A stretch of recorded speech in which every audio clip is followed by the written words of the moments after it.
Welcome Beyond Our Focus. I'm Stefan, this is Amanda, and this is Let's Palaver About Wizard and Glass, the fourth novel in the Stephen King saga of books, The Dark Tower. We are in the fourth and final part of the book, on the, I believe, third chapter? Yes. Yep, third chapter. We're almost to the end. We're getting there. We have the third and then the fourth chapter, and we're done. It's done. There's an afterward. We'll combine it. There's no reason not to. There's really no reason not to. Because it's how many pages? No, we still have that one. Is there, what? Yeah, there's Is there a another fifth? one. There's not a fifth chapter. Yeah. You see, it's so tiny. It's so tiny. The Fast of the Beam.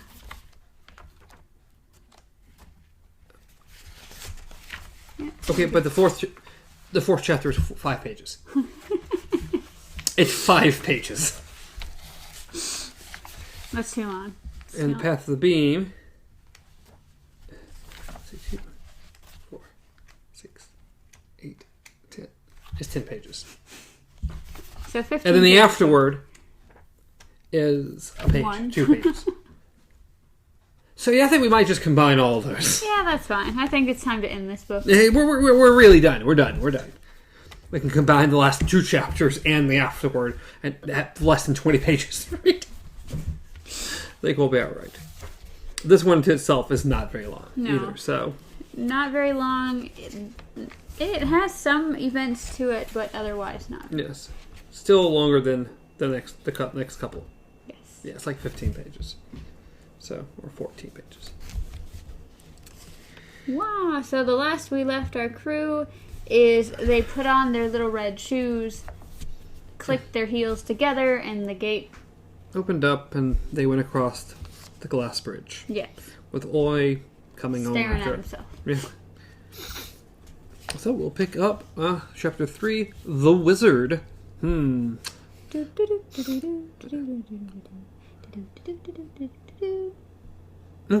yeah, there's that too. Roland stopped at the sentry box, glanced in, then picked up the thing which was laying on the floor. The others caught up with him and clustered around. It had looked like a newspaper, and that was just what it was. Although exceedingly odd one. No Topeka Capital Journal, this, and no news of population leveling plague. The Daily, I assume this says Buzz. Such artistic, weird font. See, the weird thing is, it says the. I would think it says the Oz Daily Buzz. Yeah, but what did I say? Yeah. No, you said Buzz. Yeah. Yeah, the Oz Daily Buzz. That's my guess. Mm-hmm. It's just weird. I can't tell if that's a B at the end or. I read this part. The funny thing is that I read this part on my phone, and whoever did the editing for what I read said it was the Oi Daily Buzz. It's definitely not the Oi Daily Buzz. I guess I don't understand the difference between a cursive Z and a Y. Well, it's just like the Z's are right there too. So why? Whatever. Yeah. Would there be multiples of them? You think you'd figure it out? Unless the last one is the Oi Daily Boy. The boy. Yeah, boy. Volume. I didn't figure. MDLXVIII. I don't even know. Yeah, I forget what all of them. I know the last bunch, but I don't remember M and D. There's one. I think M might be 1,000. D might be, I think, 100 or 500. And then L is 50. D might be 100. And it might be 500. I don't know. M and D I don't remember. I know L is 50. So 50, 68. Something 68. But number 96. Daily Buzz. Daily Buzz. Handsome is as handsome does. Weather, here today, gone tomorrow. Lucky numbers, none. It's just a separate thing. It's not one whole sentence. Yeah, I know, but I don't know that word. Prognosis. Prognosis, bad. And then for the best part of the page here, Just, blah, blah, blah, blah, blah, blah. Yak, yak, yak, yak, yak, yak. I don't know if you guys can see this. I don't think you can, but it's right here. Blah, blah, blah. Good is bad. Bad is good. All the stuff's the same. Good is bad. Bad is good. All the stuff's the same. Go slow. Go slow past the drawers. All the stuff's the same. Blah, blah, blah, blah, blah. Blame is a pain. all the stuff's the same. Yak, yak, yak. Char you tree, all the stuff's the same. Blah, yak, blah, blah, yak, yak. Baked turkey, cooked goose, all the stuff's the same. Blah, blah, yak, yak. Ride a train, die in pain, all the stuff's the same. Blah, blah, blah, blah, blah. Blame, blame, blame, blame, blah, blah, blah, blah, yak, yak, blah, blah, blah, blah, blah. Related story, page 6. The most informative page we've had in the entire book.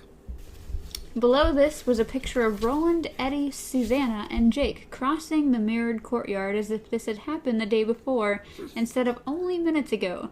Beneath it was a caption reading, "Tragedy in Oz. Travelers arrive seeking fame and fortune. Find death instead." "I like that," Eddie said, adjusting Roland's revolver in the holster he wore low on his hip. "Comfort and encouragement after days of confusion, like a hot drink on a cold night." "Don't be afraid of this," Roland said. "This is a joke." "I'm not afraid," Eddie said, "but it's a little more than a joke. I lived with Henry Dean for a lot of years, and I know when there's a plot to psych me out afoot. I know it very well." He looked curiously at Roland. "I hope you don't mind me saying this, but you're the one who looks scared, Roland." "I'm terrified," Roland said simply. I'm like, I don't know what's going to happen in here. Yeah. I'm not particularly confident about what's going on here. This is a mystical, magical world thing, dream, whatever this is. This whole thing's odd. And it doesn't help that he just spent the last chapter in confusion. Everyone else knew what was going on, knew what everything was about, and Roland was sitting there going, "Excuse me, I have questions."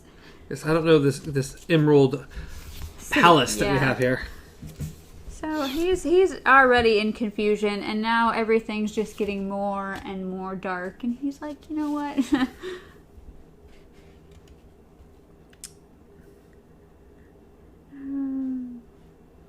So they reach the doors of the castle or palace or whatever you want to call it. Oh, it says, "Bell's out of order. Please knock," it said.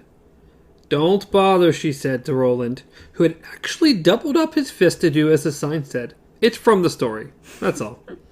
Eddie pulled her chair back slightly, stepped in front of it, and took a hold of the circular pulls. The doors opened easily. So yeah, just as easy as that. Easy peasy. And of course, when walking into an unknown place, the first thing that you do is you step in and just go, "Hey!" I mean, Eddie does. Because why not? You don't know. You see who's there? Christ, Eddie said. The sound of his voice rolled back the way it came and changed. Small, echoing, lost. Dying, it seemed. "Christ," Eddie said. "Do we have to do this?" "If we want to get back to the bean, I think so." Roland looked paler than ever. But he had led them in. Jake helped Eddie lift Susanna's chair over the sill, a milky block of jade-colored glass. And inside, Oi's little shoes flashed dim red on the green glass floor. They had gone only 10 paces when the door slammed shut behind them with no question about it. Boom, that rolled past them and went echoing away into the depths of the green palace. Because that's always a good sign. It always happens. That's like so classic horror movie. Or classic almost anything at these points. Yeah. You go in or this mysterious place and the door shuts by itself. Of course it does. It's great. It puts everybody on edge. There was no reception room, only a vaulted, cavernous hallway that seemed to go on forever. The walls were lit with a faint green glow. This is just like the hallway in the movie, Jake thought. The one where the cowardly lion got so scared when he stepped on his own tail. And adding a little extra touch of verisimilitude? As good as it gets, Finny. Jake could have done without. Eddie spoke up in a trembly and better than passable Bert Lahr imitation. "Wait a minute, fellas. I was just thinking. I really don't want to see the wizard this much. I better wait for you outside." "Stop it," Jake said sharply. "Op it," Oi agreed. He walked directly at Jake's heel, swinging his head watchfully. "Sorry," Eddie said. "Really." He pointed. "Look down there."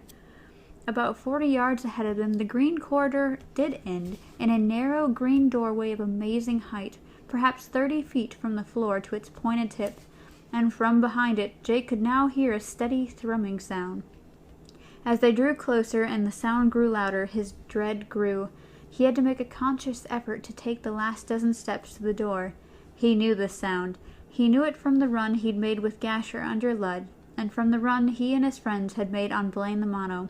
It was the steady beat, beat, beat of slow trans engines. "It's like a nightmare," he said in a small, close-to-tears voice. "We're right back where we started." "No, Jake," the gunslinger said, touching his hair. "Never think it. What you feel is an illusion. Stand and be true." The sign on this door wasn't from the movie, and only Susanna knew it was from Dante.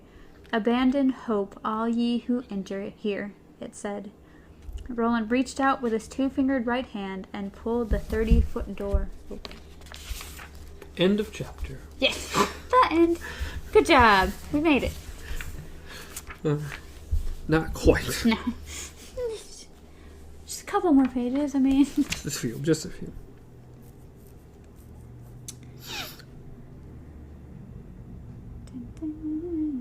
What lay beyond it was, to the eyes of Jake, Suzanne, and Eddie, a weird combination of the Wizard of Oz and Blaine the Mono.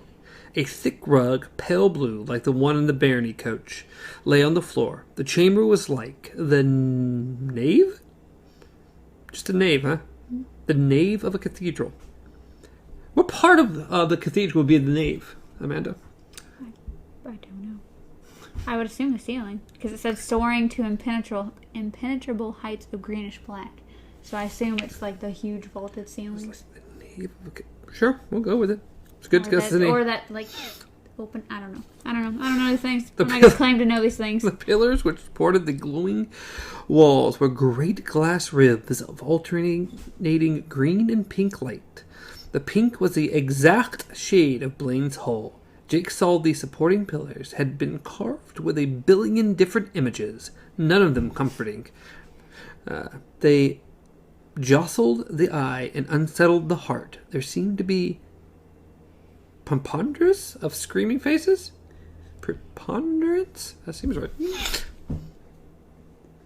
Ahead of them, dwarfing the visitors, turning them into creatures that seemed no bigger than ants, was the chamber's only furnishing, an enormous green glass throne, which they have no way of knowing how tall it is. No. Because there's no frame of reference. All you can think of is the whole Alice in Wonderland thing, where you suddenly seem really, really tiny. Which is the whole point of all of this. Yeah. Above the throne, rising like pipes of a mighty medieval organ, were 13 great cylinders, each pulsing a different color. Each, that was, save for the pipe which ran directly down the back of the throne's center, that one was black as midnight and as still as death. And of course, your first reaction again is, "Hey, anyone there?" But Susanna's side this time. "Hey, we're in here. We know this is part of the Wizard of Oz. Just come on, show yourself. Come on." At the sound of her voice, the pipes flashed so brilliantly that Jake had to shield his eyes. For a moment, the entire throne room glared like an exploding rainbow. Then the pipes went out, went dark, went dead, just as the wizard's glass in Roland's story had done when the glass, or the force inhabiting it, decided to shut up for a while. Now there was only the column of blackness and the steady green pulse of the empty throne. Next, a somehow tired humming sound as of a very old servo mechanism being called into use one final time, began to whine its way into their ears. Panels, each at least 6 feet long and 2 feet wide, slid open in the arms of the throne. From the black slots thus revealed, a rose-colored smoke began to drift out and up. As it rose, it darkened to a bright red, and in it a terribly familiar zigzag line appeared. Jake knew what it was even before the words, "Ludd, Candleton, Relea, the Falls of the Hounds, Dasherville, Topeka," appeared, glowing smoke bright. It was Blaine's route map. Roland could say all he wanted about how things had changed, how Jake's feeling of being trapped in a nightmare. This is the worst nightmare of my life, and that is the truth. Was just an illusion created by his confused mind and frightened heart, but Jake knew better. This place might look a little bit like the throne room of Oz, the Great and Terrible, but it was really Blaine the Mono. They were back aboard Blaine, and soon the riddling would begin all over again. Jake felt like screaming. Jake, you get him up hope a little quick here, buddy. Okay. Well, that was probably a horrible, horrible experience for the boy. Yeah. This is all here to mimic. Eddie recognized the voice that boomed out of the smoky route map hanging above the green throne, but he believed it was Blaine the Mono no more than he believed it was the Wizard of Oz. Some wizard, perhaps, but this wasn't the Emerald City, and Blaine was just as dead as dog crap. Eddie had sent him home with a rapture. Why not? Either way. Hello there again, little trail hands. Oh God, not again! Don't do it. We have to keep going. Nope. The smoky route map pulsed, but Eddie no longer associated it with the voice, although he guessed they were supposed to. No, the voice was coming from the pipes. He glanced down, saw Jake's Piper white face, and knelt beside him. It's crap, kid, he said. No, it's Blaine, not dead. He's dead, all right. This is nothing but an amplified version of the after-school announcements.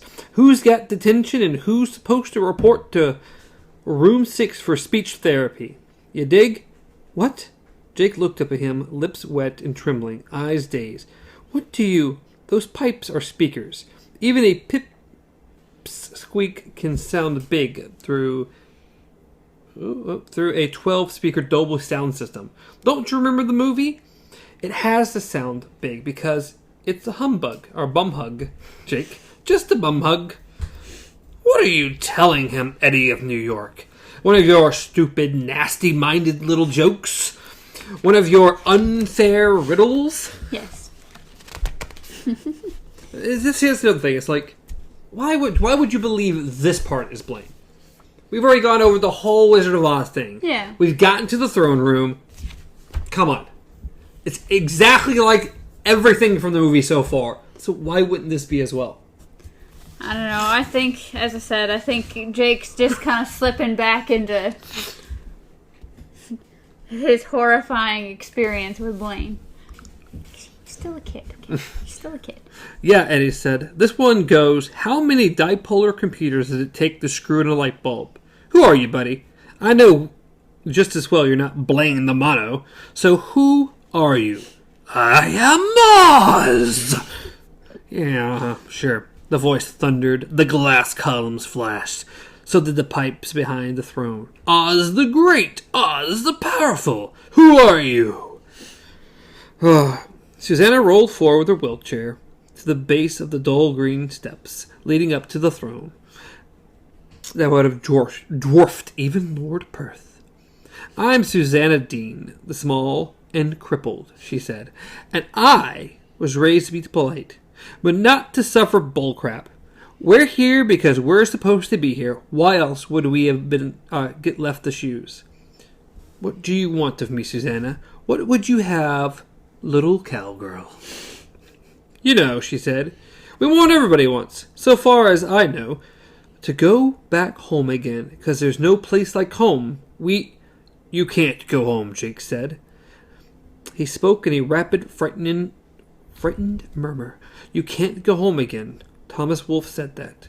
And that is the truth. It's a lie, Shug, Susanna said. A flat-out lie. You can go home again. All you have to do is find the right rainbow and walk under it. We found it. The rest is just, footwork. Would you go back to New York, Susanna Dean?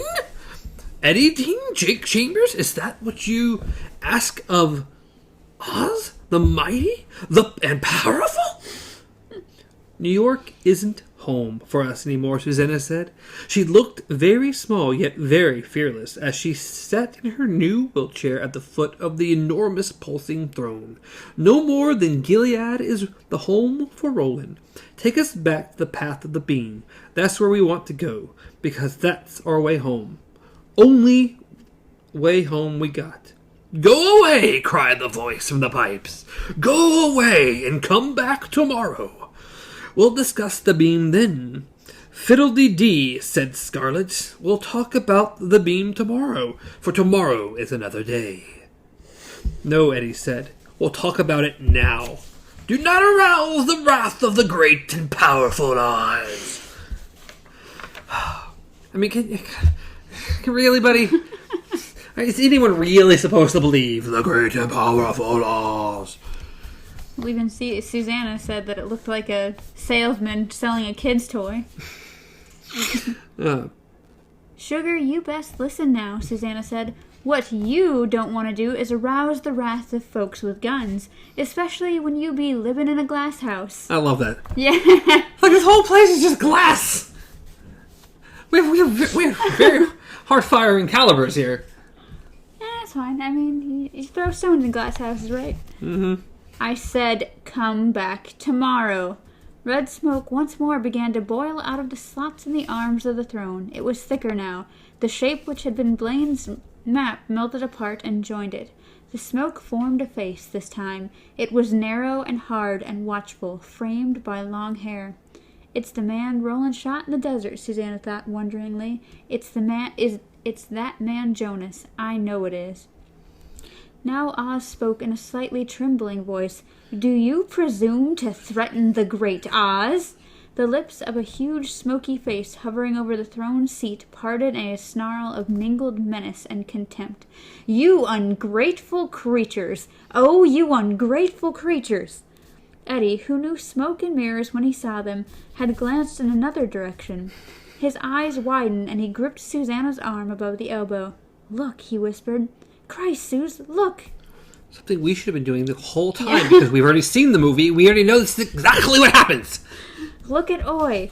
The Billy Bumbler had no interest in And isn't it even the little dog that does it too? Yeah, Toto goes behind the curtain and I think starts pulling on, or he just starts pulling on the curtain and like actually opens it.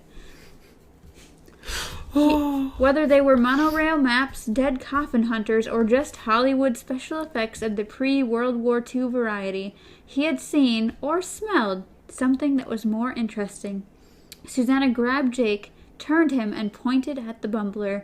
She saw the boy's eyes widen with understanding a moment before Oi reached the small alcove in the left wall. It was screened from the main chamber by a green curtain which matched the glass walls.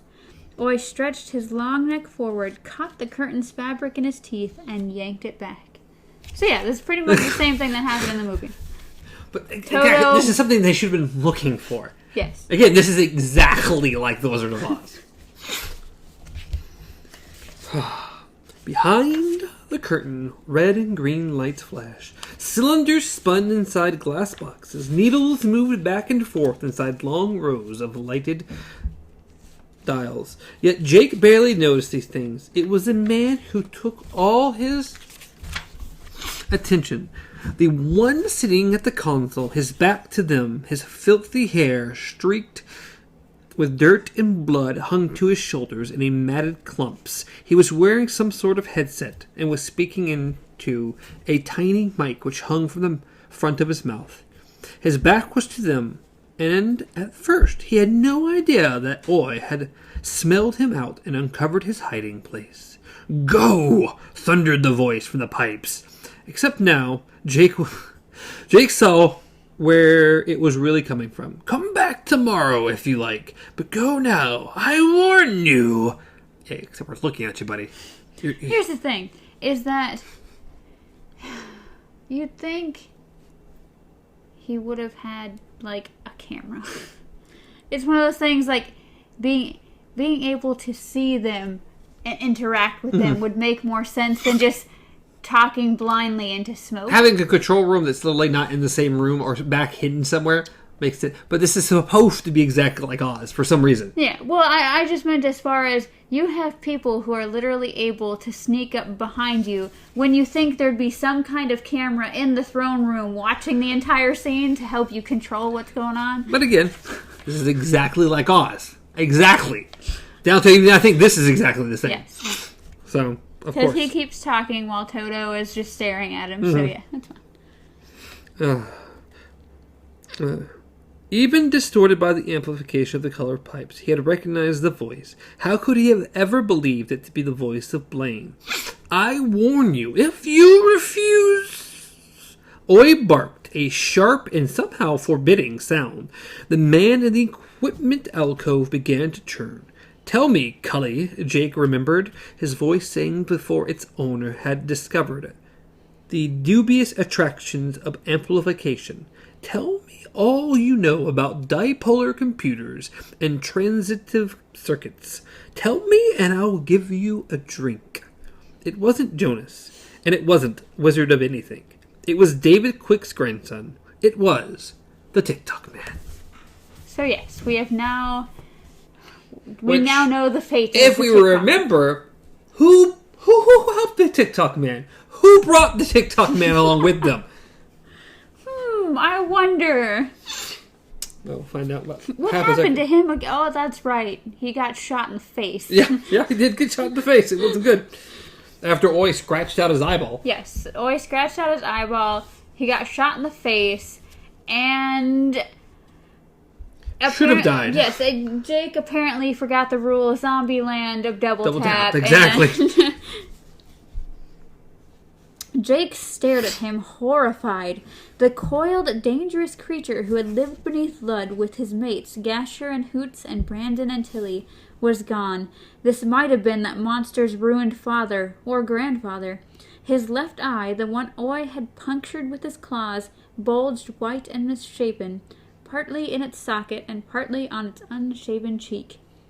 The right side of his head looked half-scalped, the skull showing through in a long triangular strip. Jake had a distant, panic-darkened memory of a flap of skin falling over the side of TikTok's face, but he had been on the edge of hysteria by that point, and was again now. Oi had also recognized the man who had tried to kill him, and was barking hysterically, head down, teeth bared, back bowed. TikTok stared at him with wide, stunned eyes. "Pay no attention to that man behind the curtain," said a voice from behind him. So it worked this way, I think, as well, but it didn't. And this is when the things start changing. Well, the thing is that that line is spoken in the movie, but it's spoken by the guy. Yeah. I was saying this is where things now start. This is now officially we're about to change directions.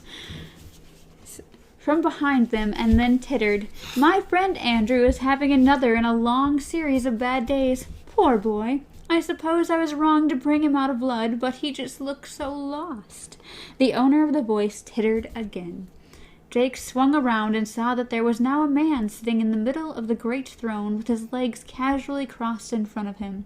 He was wearing jeans, a dark jacket that belted at the waist, and old, run-down cowboy boots. On his jacket was a button that showed a pig's head with a bullet hole between the eyes. In his lap, this newcomer held a drawstring bag. He rose, standing in the seat of the throne like a child in Daddy's chair, and the smile dropped away from his face like loose skin. Now his eyes blazed, and his lips parted over vast, hungry teeth. "Get them, Andrew. Get them. Kill them. Every one of them."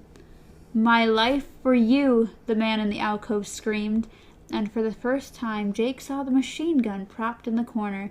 TikTok sprang for it and snatched it up. "My life for you." That's exactly what it's going to be. He turned, and Oi was on him once again, leaping forward and upward, sinking his teeth in deep into the TikTok's left thigh, just below the crotch. Well... Even if he somehow survives this, there's main arteries right there, so always, I think Oi's got him. You know what, we're not going to leave to that. Eddie and Susanna drew in unison, each raising one of Roland's big guns. They fired in concert.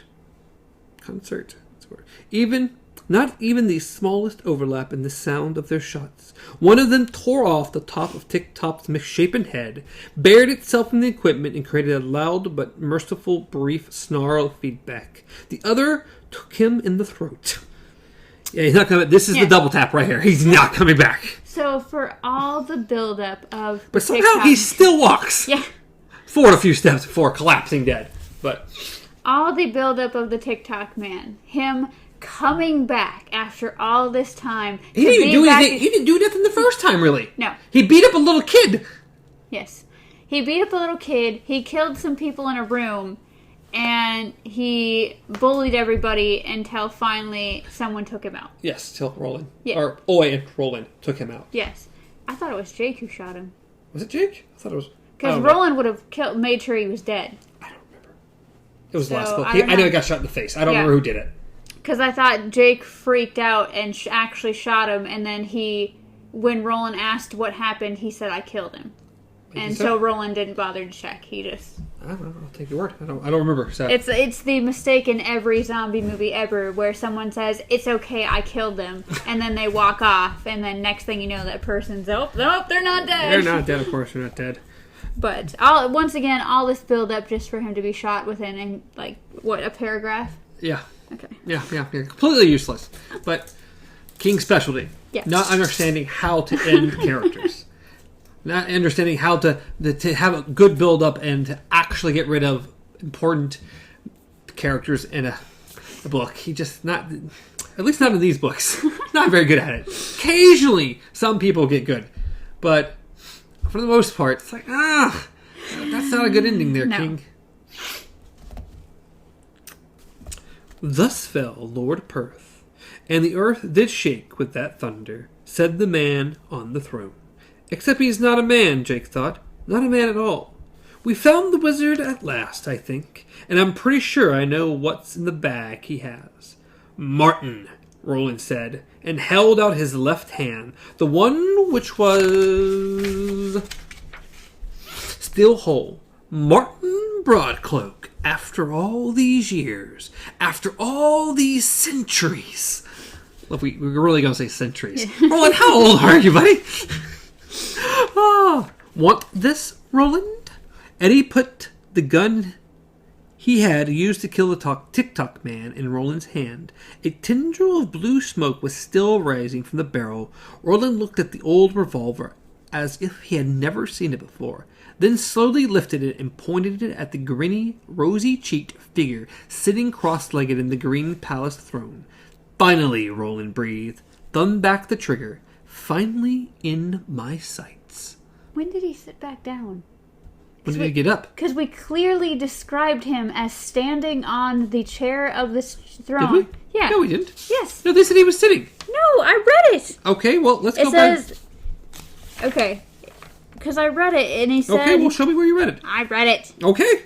It said, he rose, standing in the seat of the throne like a child in Daddy's chair. Oh, I guess he sat back down. And then that's when he goes, kill them. Well, I guess he sat back down. I guess so. I don't remember him standing, but I guess he did. For a moment, he sat back down, okay? That 6-shooter will do you no good, as I think you know, the man on the throne said. Not against me. Only misfires against me, Roland, old fellow. How's the family, by the way? I seem to have lost touch with them over the years. I was always such a lousy correspondent. Someone ought to take a horsewhip to me. Aye, so they should.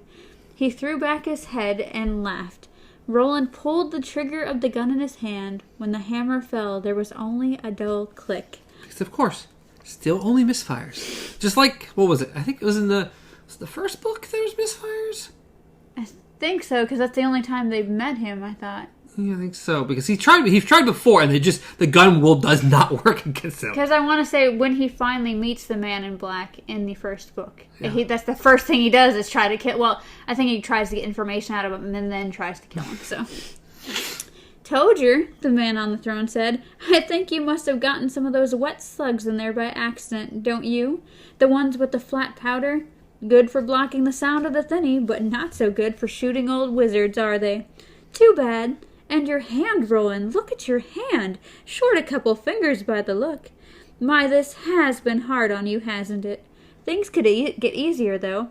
You and your friends could have a fine, fruitful life, and as Jake would say, that is the truth.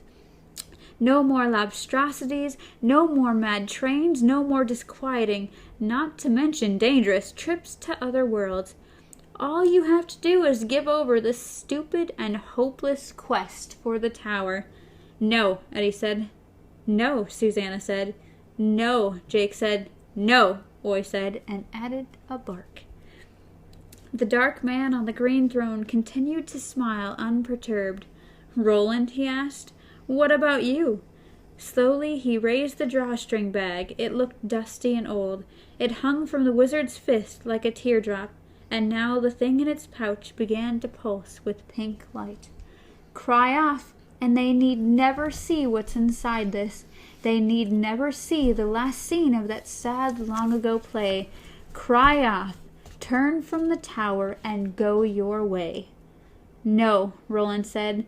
He began to smile, and as his smile broadened, that of the man sitting on the throne began to falter. You can enchant my guns, those of this world, I reckon, he said. Roland, I don't know what you're thinking of, laddie, but I warn you not to... Oh, I knew what he was thinking. Knew exactly what he was thinking. Not to cross Oz the Great, Oz the Powerful, but I think I will, Martin, or Merlin, or whoever you call yourself now. Flag, actually, the man on the throne said. And we've met before. He smiled. Instead of broadening his face as smiles usually did, it contracted Flag's features into a narrow and spiteful grimace. In the wreck of Gilead, you and your surviving pals, that laughing donkey Cuthbert Allgood, made one of your party. I remember, and De Curry, the fellow with the birthmark, made another. We're on your way west to seek the tower. Or in the parlance of Jake's world, you were off to see the wizard. I know you saw me, but I doubt you knew until now that I saw you as well. And will again, I reckon, Roland said, unless, that is, I kill you now and put an end to your interference. See, the Men in Black likable. Yes. I really want, again, I can't wait for the series to eventually.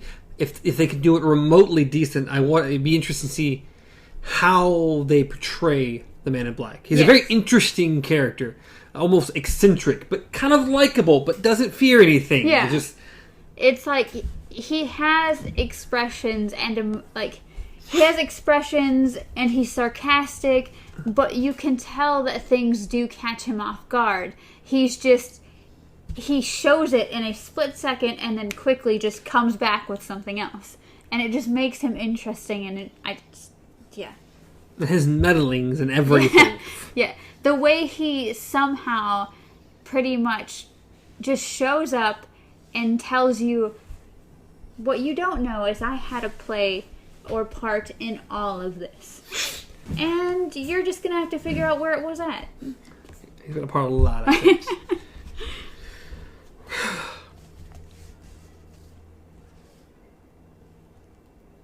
I thought the cats were talking. Yeah, something's going on. Still holding his gun out in his left hand, he went for the one tucked in the waistband of his jeans. Jake's Ruger. A gun from another world, and perhaps immune to this creature's enchantments. With his right, and he was fast as he has always been fat.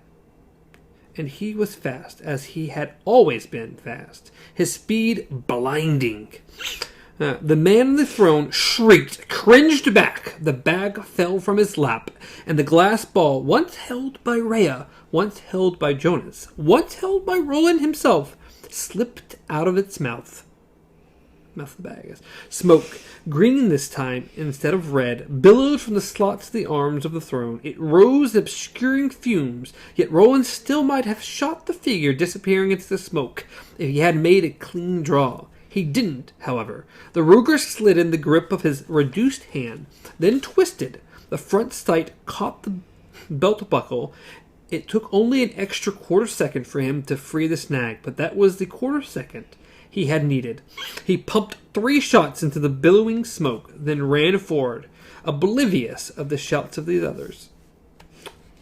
What were they shouting? Stop, Roland, don't do it. Maybe don't go chase this guy. Yeah, that was when good old Martin there is like, oh, crap. Yeah. She said, I may know almost everything. I did not expect that, though, so... Expected enough of it to know what gun it was and what he was doing, knowing that he needed to go. Like, it's probably time for me to leave. I think we've had a good talk. Peace out. So, Roland fatally wounded the chair. He did. He did fatally wound the chair. The chair's, it's a goner. Roland found himself already beginning to wonder if he or it had been there in the first place.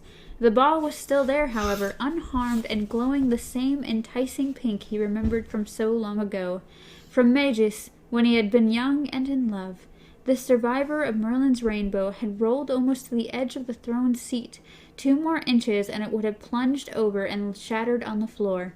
Yet it had not. Still it remained, this bewitched thing Susan Delgado had first glimpsed through the window of Rhea's hut under the light of the kissing moon. Roland picked it up. How well it fit in his hand now, how natural it felt against his palm, even after all these years, and looked into its cloudy, troubled depths. You always did have a charmed life, he whispered to it. He thought of Rhea as he had seen her in this ball, her ancient, laughing eyes. He thought of the flames from the Reap Night bonfire rising around Susan, making her beauty shimmer in the heat, making it shiver like a mirage. Wretched Glam, he thought, if I dashed you to the floor, surely we would drown in the sea of tears that would pour out of your split belly, the tears of all those you put to ruin. And why not do it? Left whole, the nasty thing might be able to help them back to the path of the beam, but Roland didn't believe they actually needed it. He thought that Tick-Tock and the creature which had called itself Flag had been their last challenge in that regard. The Green Palace was their door back to Midworld, and it was theirs now. They had conquered it by force of arms. But you can't go yet, Gunslinger. Not until you've finished your story, told the last scene. Whose voice was that? Vinay's? No. Court's? No. Nor was it the voice of his father, who had once turned him naked out of the whore's bed. That was the hardest voice, the one he had often heard in his troubled dreams, the one he wanted so to please and so seldom could. No, not that voice, not this time. This time what he heard was the voice of Ka like a wind. He had told so much of that awful 14th year, but he hadn't finished the tale. As with Detta Walker and the Blue Lady's 4 special plate, there was one more thing, a hidden thing. The question wasn't, he saw, whether or not the 5 of them could find their way out of the Green Palace and recover the path of the beam. The question was whether or not they could go on as Catet. If they were to do that, there could be nothing hidden. He would have to tell them of the final time he had looked into the wizard's glass in that long-ago year. 3 nights past the welcoming banquet it had been. He would have to tell them... No, Roland, the voice whispered, not just tell. Not this time. You know better. Yes, he knew better. Come, he said, turning to them. They drew slowly around him, their eyes wide and filling with the ball's flashing pink light. Already they were half hypnotized by it, even Oy. We are, Catet, Roland said, holding the ball toward them. We are one from many. I lost my one true love at the beginning of my quest for the Dark Tower. Now look into this wretched thing, if you would, and see what I lost not long after. See it once and for all. See it very well. They looked. The ball, cupped in Roland's upraised hands, began to pulse faster. It gathered them in and swept them away. Caught and whirled in the grip of that pink storm, they flew over the wizard's rainbow to the Gilead that had been. Cliffhanger. Chapter 4. The Glass. And we have reached another chapter where it is all italicized, meaning that we are floating through the, wizard's rainbow again. Yeah, we're just gonna actually see what's happening. We're gonna finally get this last tale in these next few pages. So again, there's not much of anything. And then Chapter 5, The Path of the Beam. Which again, I think we're gonna read the remainder of the book. Because there's very little left of the remainder of the book. Even with the afterward, whatever that is. It looks like a little So we may not even have to worry about that. post-credit scene. Yeah. Yeah, it's not really anything. So, really just these last 2 chapters, which, again... It's about as long as this one chapter was. Is 15 pages. And that's, I think, even with some of the other crap. So, yeah, there's very little left. So we will finish up next week. Chapters 4 and 5. The glass and then whatever I said. The path of the beam. Which will lead us into... Wind Through the Keyhole. I was going to say Wolves of Kala, because technically it does. Yes. But Wind Through the Keyhole is right. Technically, if you were to read them as they were released, yes, it would lead you to Wolves of Kala. But there's a tiny little side story. It's kind of like watching a series and they have those filler episodes where there's kind of something thrown in that might relate, but otherwise it has nothing to do with the main. So we'll be taking a little sidestep for a few weeks. I'm still not positive exactly how we're doing it, but we'll figure it out and let you know next week, since we'll be going into it the week after. Yes, it's interesting. I know I enjoyed it. I'm hoping you get something out of it. The one thing I've not read at all. So, but I think we're good. It was a good chapter. We got to see our good old friend, the Man in Black, again. Yeah, keep just popping up over and over again. Just randomly here and there. Going by 1,000,001 different names. Yeah, he's the great and powerful. Great and powerful. Let's see. Walter, Martin, Merlin, Flag. And then, for some reason, there is some weird confusion of whether or not they are actually the same dude. Well, I think I was more set by, again, I think the first book. And yeah. After changing a few things in the first book with the redo, it more clarifies that they are all the same person. Yeah. He is the same dude. He's just kind of like Roland, where he is ageless at the moment. He's not given an age. They're both old as dirt. Dinosaurs. Pretty much. I mean, he said centuries in here. I don't know. There's some pretty badass dinosaurs, though. So Roland can kill anything. Okay. Oh. 14-year-old Roland could almost kill anything. So he's tough. He with a diminished hand.